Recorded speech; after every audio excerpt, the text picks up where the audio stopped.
and you have these two thugs, one which is 14 years old, armed with a Glock, that commit an armed residential burglary of an occupied home.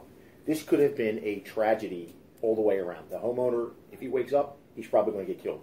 They got their guns out, and it just could have really went south on us.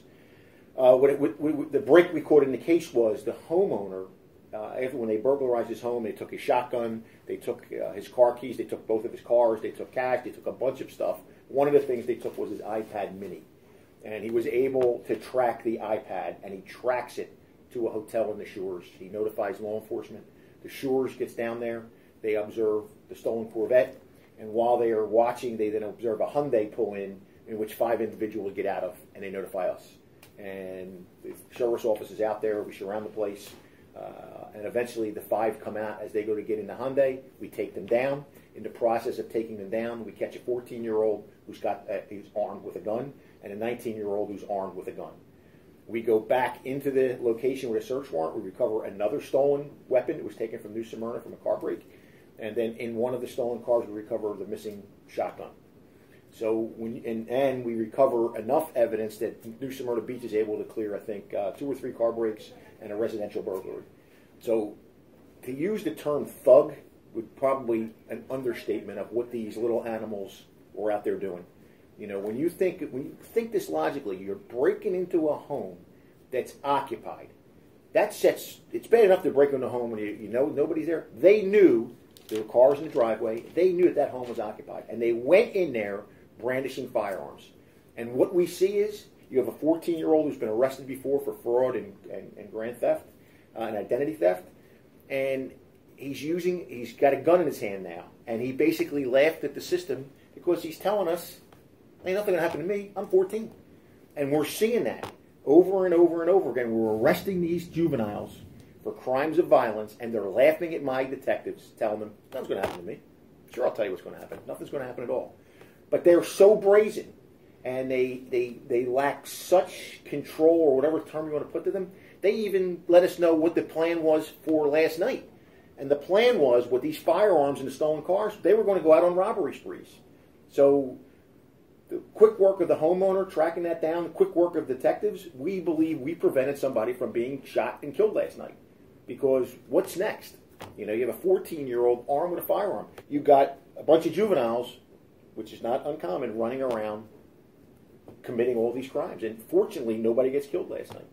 And it just flies in the face of logic. But back up a little bit too. We've asked repeatedly, don't leave your weapons in the car. Last night, 4 guns. 3 guns, actually. 1 gun was taken out of the house. You've got a Glock.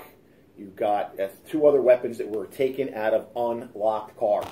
And one of those weapons was in the hands of the 14-year-old who could have killed that homeowner during a home invasion burglary. So when we say those weapons that you leave in your car can be used against some poor, innocent person, here's a classic example that, thank God, we're not talking about a homicide. Thank God the owner of that property was a heavy sleeper and had great video surveillance in his home.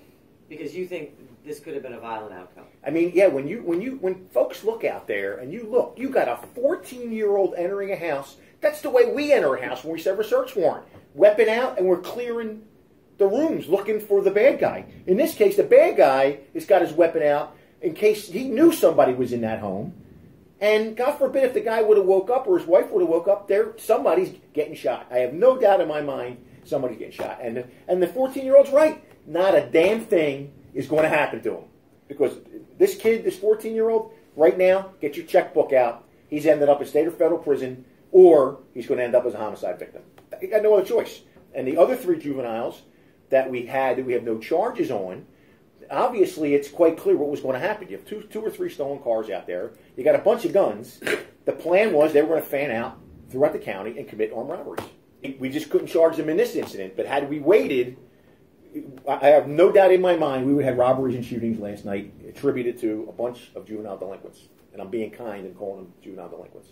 We're far from over. I mean, this is the initial charging stage. Detectives are running and gunning today. You know, we're working with every other police department in Volusia County that experienced this to see what these guys are responsible for. And again, we have a workup going on the other 3 to see exactly what roles they may have played in other crimes. Right now, all we can do is tie everything, this one crime spree, to these two individuals, based on the video, based on some of the statements that the 14-year-old gave, based on some of the statements that the other juveniles gave that put the onus on these two knuckleheads. And then these two, the 18-year-old's blaming the 14-year-old, the 14-year-old's blaming the 18-year-old. But obviously, you look at home video, who's the first one in the house, who's got the gun out, entering it like he's law enforcement.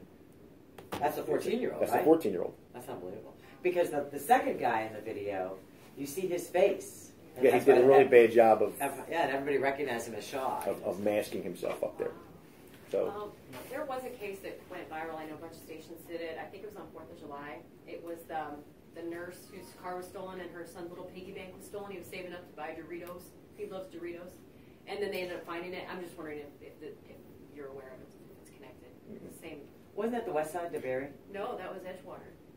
Yeah. There are so many, to say that this one group was responsible for all of them, there are so many other groups that we arrest. Every time I turn around, we're locking up more and more juveniles who are out at 2, 3 o'clock in the morning involved in car breaks.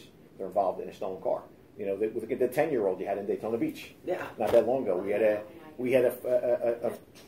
14-year-old. He's back out again on an ankle monitor. Yeah. They put him back in school. We had a 13 or 14-year-old that was out there with a gun, did a gunpoint robbery in Deltona last period. So every week, it seems, you see these juveniles that are out there, rape, robbing, pillaging, and when they get caught, because they're going to get caught, they sit and laugh in the face of the detectives and say, nothing's going to happen to me. And they're right. They're absolutely right. There's nowhere to put them, and nobody's got the guts to put them somewhere. So what's the answer? Yeah. The answer to the question is that they need to be treated.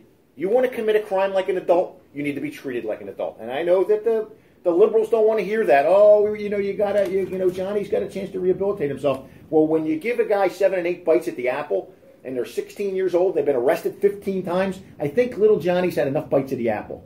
You want to tote a gun and commit a crime like a big boy, then you need to be treated like a big boy.